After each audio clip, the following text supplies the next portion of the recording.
Justin, how are we doing, man? Happy Monday to you. How's everything going? I mean, for a Monday, it's pretty good, but that's just because we've got the national championship. But it's one of those bittersweet moments, I'm a big into college basketball. I'm not one Yeah. of those people that just tune in for 3 weeks. So it's gonna be a bummer when it comes to an end. But this has been an incredible run, and honestly, I'm ready to get a couple of weeks of sleep. So I'm down for that. But I'm pumped for tonight. I mean, this is about all that we could have hoped for as college basketball fans. We got a ton of upsets, got to see some cool stories, Yes. but we still end up with two really talented, really intriguing teams in the Natty, and it should be a fun game. This has kind of felt like an all-time tourney. Would you rank it as a top 10 It's tourney up of the there. last It would 20 I'd years? have to think about they all start to blend together over a while, and Yes, then you they forget do. about like certain years, and then people point them out, and you're like, oh yeah, that one was definitely the best. But I would say it's been more memorable than the last couple of years. The national championship games themselves, though, have been pretty good for like the last half decade or so. Yeah. I mean, including like the last time UNC was in it, it was a thriller, obviously, with the UNC Villanova game back in 2017, I believe that was. So I'm excited. Like I said, I mean, if CSU would have made a run, that would have been about the only thing that could have made it better for me Right. individually as a Yeah. college basketball fan. But I mean, Kentucky getting embarrassed, Coach K losing in his final game in what was an awesome, exciting matchup. I mean, it's been everything I wanted. That second leg of the Final Four definitely made up for a rough first leg, even though Nova makes it close in the end, close-ish. Boy, Yeah, that that was was one of just those brutal to like watch. I don't. They had veterans and so, guys like Colin Gillespie weren't going to go down without a swing, Yeah, but yeah. Kansas was firmly in control of that game, and I honestly, even the Miami game, like it was kind of tight in that first half, but I really just bet the hell out of Kansas to win that game by double digits, and ultimately they pulled away. It worked out pretty well, and I don't know. I'm interested to see kind of what your thoughts are on this Kansas North Carolina game, just because I mean UNC. Like if you would have asked me 8 weeks ago, I would have said they're not even going to make the NCAA tournament. If you had asked me a Right? month ago, it's like they've got some juice. Now they're probably the hottest team in college basketball, but I don't know. I have serious concerns about them coming off of that high of beating Duke again in the Yeah. Final Four. On top of that, they're the late game, so it's already hard to match, and get the energy going when you're playing in the late game. But you add in everything else between that Duke UNC Oh. game. I don't know. We'll see. Like if they come out composed in this game, I will be very, very impressed. It's super, super interesting. I've been way back and forth on this one. Yeah, that's right. You got the mystery boost. Everyone opt in. Let us know. I think I also got the 25%er. Austin, because I have really been back and forth. And in these tourneys, I always side with the hot team. So let's start with my big three. And part of why I side with the hot team, you really set the stage perfectly, Justin, in describing UNC and their run of form these last 2 months. And really the perimeter shooting and scoring they're going to bring on top of the athleticism and size that'll be able to allow them to match up. I think is going to be a huge factor, especially early on. And I think Kansas hasn't exactly been cold lately either. These Yeah, good teams point. have basically won the same amount of games in recent stretch. I do think there's something to be said, and this is kind of an Andre theory, for teams who like Kansas outside of the Providence game has, and you mentioned Miami was close in the first half. It hasn't been like every game's been a blowout, but I think there's something to be said for a team that my biggest question is their half court offense. That's fair. When you find yourself in a tight game, that a little tightness seeps in because it's like shit, do we remember how to do this? Do we remember how to perform in tight games? Because we haven't really been in one for a month. Now, a little hyperbole, a little over exaggeration. And I just think UNC has a bit of that magic pixie dust that you need in this time of the year. That said, obviously I'm invested in all the dogs. That's just the thing we've been doing. And Ryan sent me the latest update. We are up over 13 units, so it's been really tremendous. So one way or another, it'll be a tremendous tournament for us, regardless of what the Tar Heels and Jayhawks do tonight. But I am in my big three. I'm predicting this to be close and be just a fun natty, a good natty. And with my theme of tightness, I'm especially taking that first half spread for the Tar Heels, again, with a little more confidence and swag.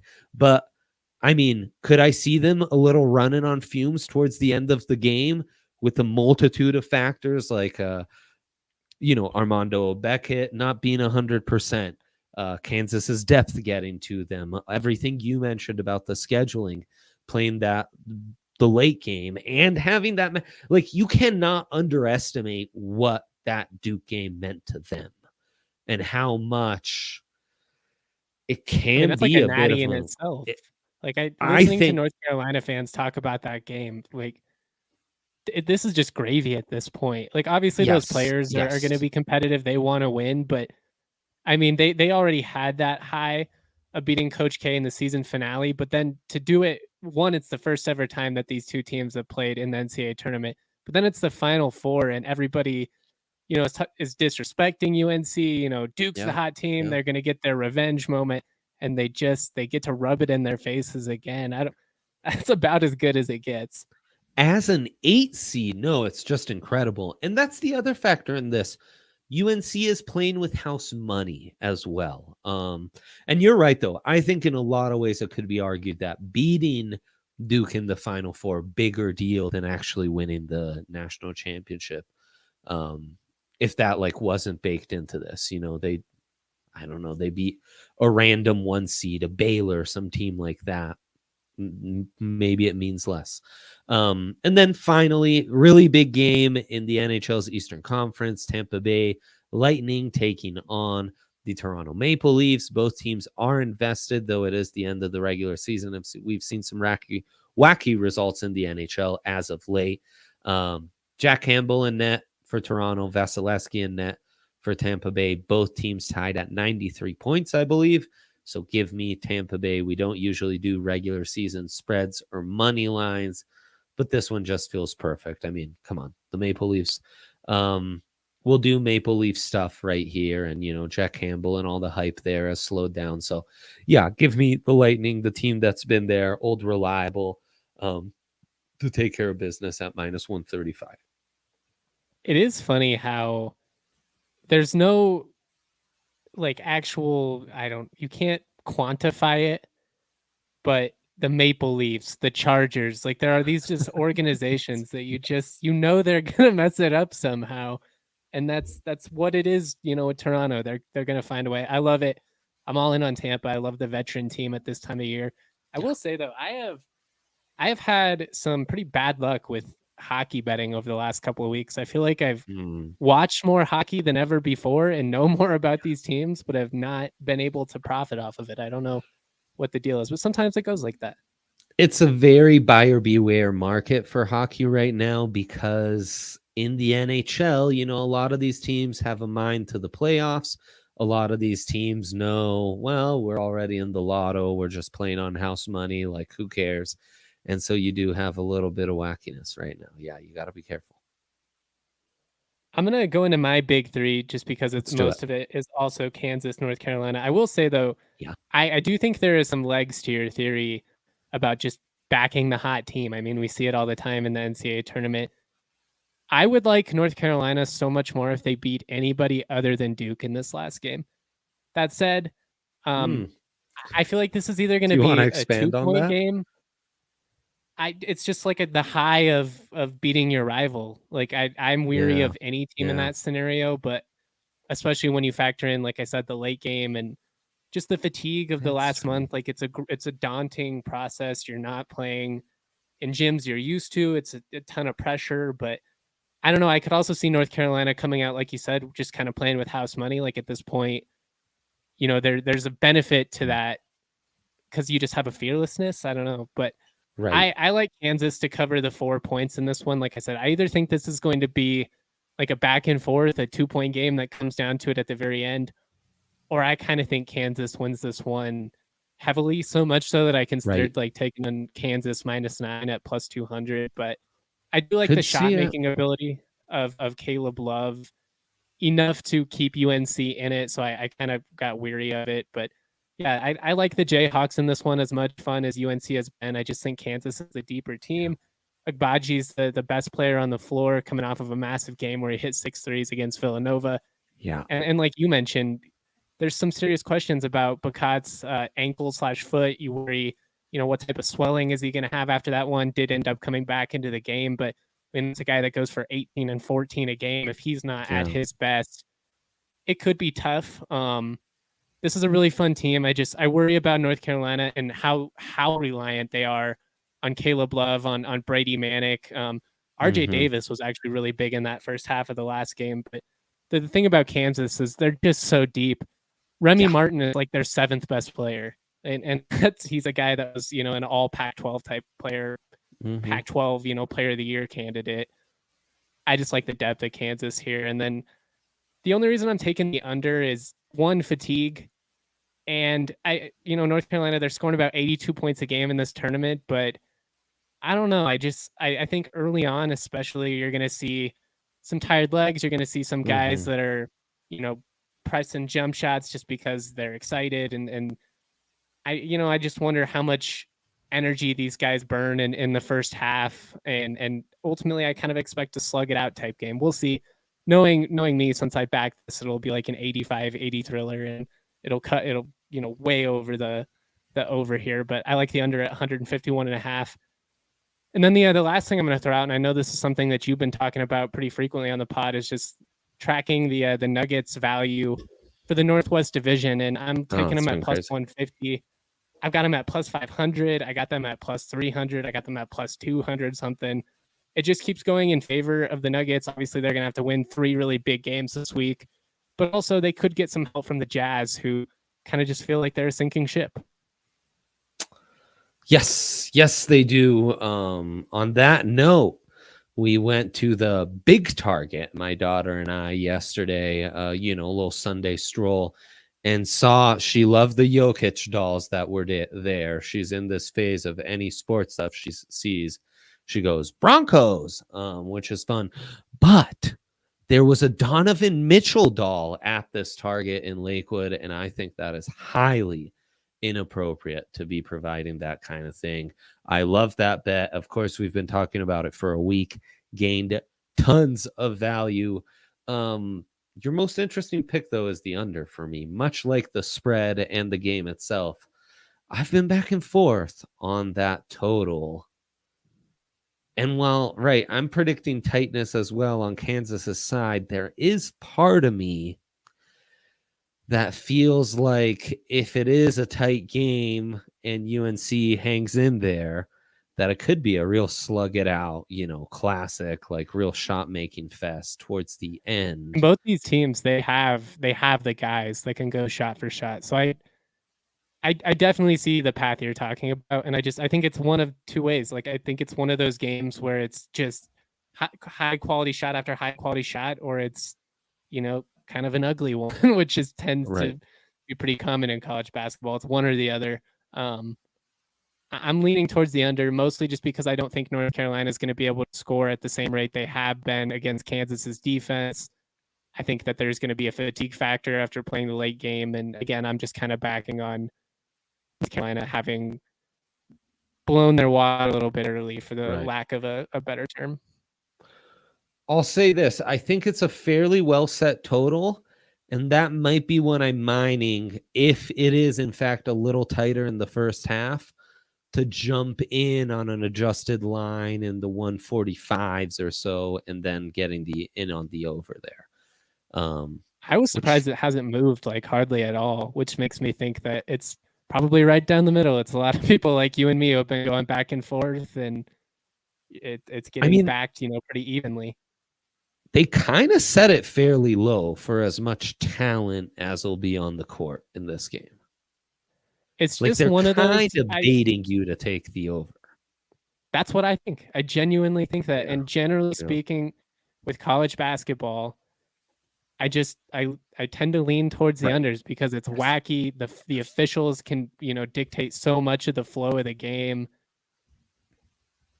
I could see a situation where nice. Shout out to our guy Austin Novak, got the Nuggets up Big plus time. 500 last week. I also hit that. You are very much rooting for Memphis tomorrow, playing at Utah. Memphis money line plus 175. I like that, by the way. Just throwing that out there. Look at that. They're better without John Morant, my friends tell me. So that's promising. It doesn't make any sense. It doesn't make any sense that this Memphis team, I don't know how legit they are to make like an actual, run in the postseason, but they are an all-time regular season team, and they are clicking while the Jazz are completely falling apart. But yeah, I don't know. As far as the over/under here goes, I'm banking on the tightness of the moment, fatigue, and the fact that it's just college basketball. And in the biggest moments, I think more times than not, these guys tighten up a little bit more than we see in the NBA, which makes sense. You get a lot of 18, 19-year-old kids out there. Absolutely. Yeah. It's a good point. We are big unders college basketball guys, and we are big DraftKings Sportsbook guys, the number one sportsbook in all the land. Justin knows. Bets on the Nuggets futures, Nikola Jokic MVP, which has gone from plus one something to heavy minus now. Like basically minus 200. It's moved a little bit, but essentially that's where we're at. Cale Makar to win the Norris. My guys, AC Milan, who disappointed me today with a midday tie to win it all, but maybe that increased in value, so I might jump back in. All these amazing bets, and right now for one night only, you, dear user, they were terrible. Anonymous person who runs the DNVR Sports account. Those kits were terrible. Go look them up. It looked like the jersey didn't get finished at top to bottom. No wonder they tied. But I digress. One night only. To get in as a new user on DraftKings Sportsbook, pick a winner in tonight's Natty, because for one night only, you can still get in on bet $5 on any college hoops team to win and get $200 in free bets if they do. Now, with that being the proposition, I would side with Justin. Smart money would say Kansas. I would say tisk. He shouldn't have waited this long. We could have got some much, much better opportunities. Like when Kansas was a 1 seed, you could have bet 5 to win 200 against the 16th seed. Just amazing stuff when you use DraftKings with the code DNVR. Must be 21 or older. Colorado only. New customers only. Minimum $5 deposit. Restrictions apply. See DraftKings.com/sportsbook for details. Gambling problem? Call 1-800-522-4700. All right. I love that you got in on some futures talk, and we got some in on that read. Is there anything else that intrigues you on the future side in the NBA? Do you think Cade Cunningham could steal this thing, Justin? Or Scotty Barnes in the Rookie of the Year? Because, you look at those guys' stats. Wouldn't it be completely crazy? Cade, I think, has a legitimate argument, but the toughest part is they've had such little team success, and you have guys that are being impactful and productive rookies on winning teams, and I think that's probably going to work against Cade when it's all said and done. The Mobley storyline is big, but Scotty Barnes, comparable stats, better record for his team.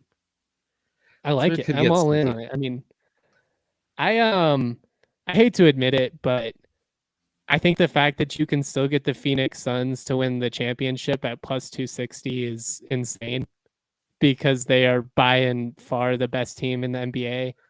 I will say the history of Chris Paul makes me very weary. That's the one. It feels like they're battle tested. They Oh, had the moment last year where they kind of overachieved. You know, they take their lumps and that finals, then they come back this year, they build off of it. I just have a hard time, especially given the injury status of a lot of these other teams. You know, you look at Golden State, who knows what's going to happen with Steph? Obviously, Denver, they're missing two of their top three guys. I don't know. At plus 260, I think the value is just too good to take it because in like a couple of weeks, it's going to be like minus 200. And that alone is worth jumping in on. I know you don't want to root for the Suns, especially, you know, Suns no. and 4 and all that crap. No, but they drive me absolutely insane. But I want to make money and you guys want to make money. So plus 260, I would jump on it. They've been disrespected all along. There's definitely the Chris Paul injury X factor.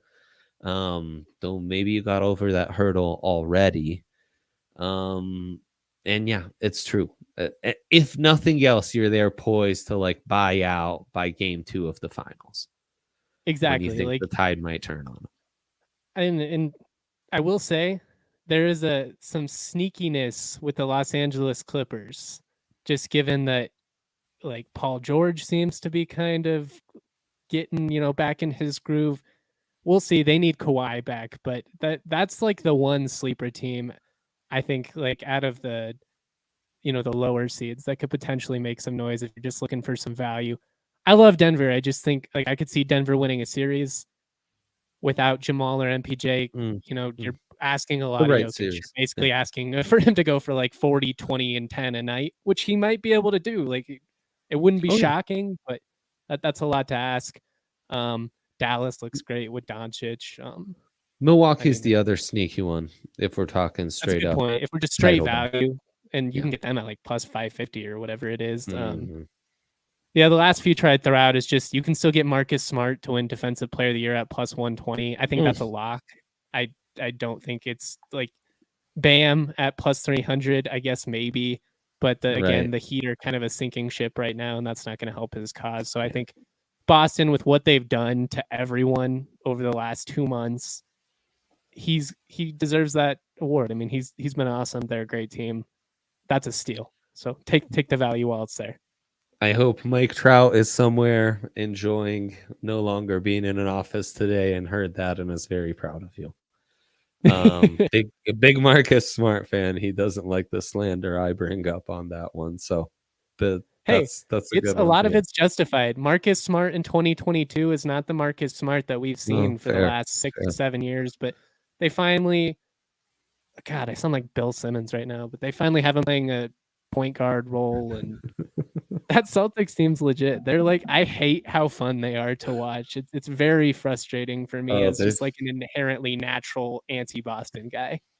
They've been gangbusters, kind of crazy to watch.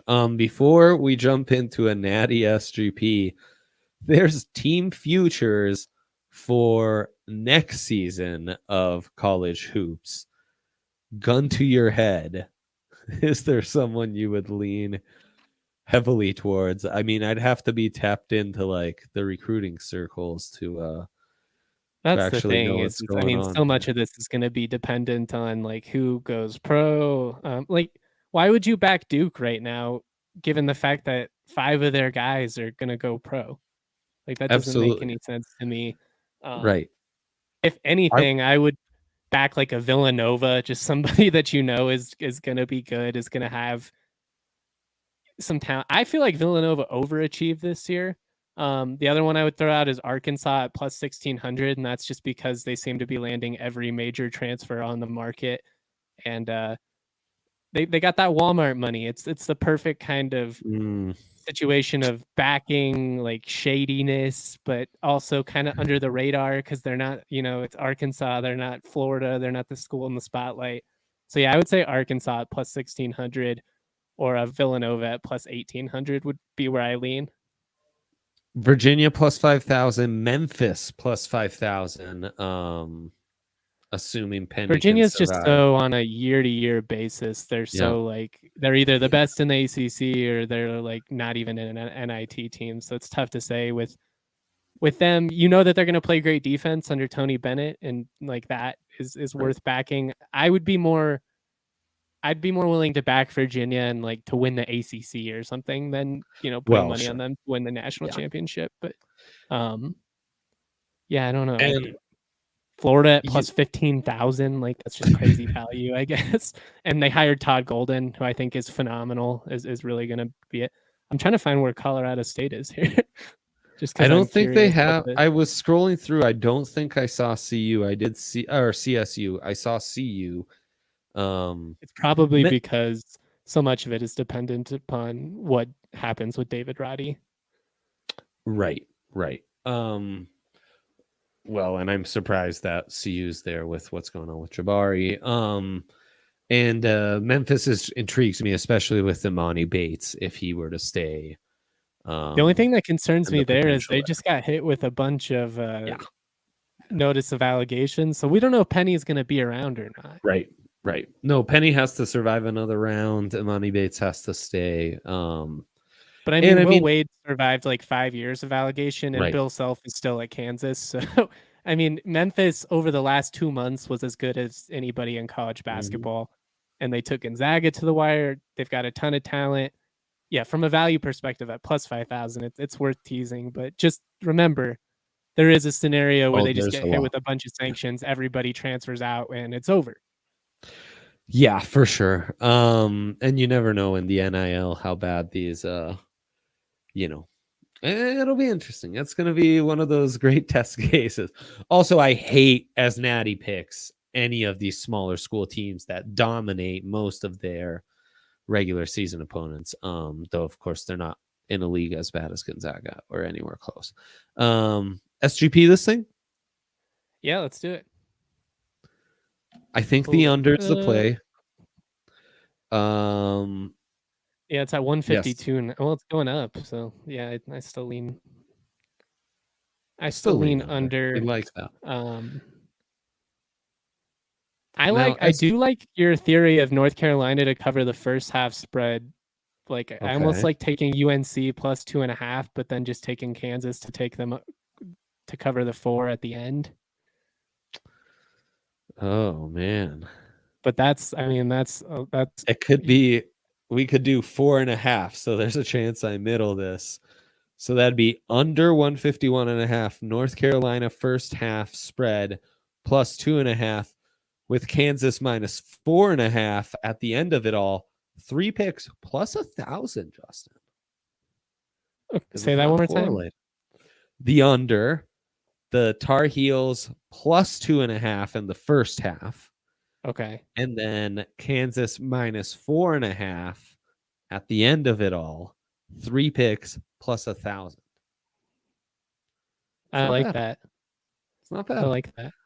And it's the the non-correlated parlay. So that's where you're getting that value because those 2 picks not necessarily correlated, but makes sense to us. That's a solid one. That's kind of ending with a bang right there. I really like. Obviously, there's if either team rolls, then you get screwed here. But I don't know. I feel like a close first half is about on par with how Kansas's games have gone. They haven't like dominated anybody early, other than Providence. I guess they kind of came out of the gate hot. But I think UNC hangs around. I just think that ultimately fatigue kind of wears them down. So yeah, plus 1,000. I think we've designed a really solid same game, and it's only 3 picks. Like that's how often can you get a 3-pick same game parlay that you feel this confident about at plus 1,000? That's unheard of. I'm backing it. I've told myself I'm not placing any more money on this game. Placing it right now. Boom. Lied to himself. Love that. And of course, I need to get in on UNC and let the dogs roll and all my big 3 picks. That's it for us, folks. We will be back tomorrow, as always. I think the Hankster joining us before RK comes back. Justin, thank you as always. It has been a glorious season of having you on doing college hoops. Look forward to doing it again next season and getting into some college football soon enough with you, my friend. Who knows? Maybe some draft props in between. It is April after all.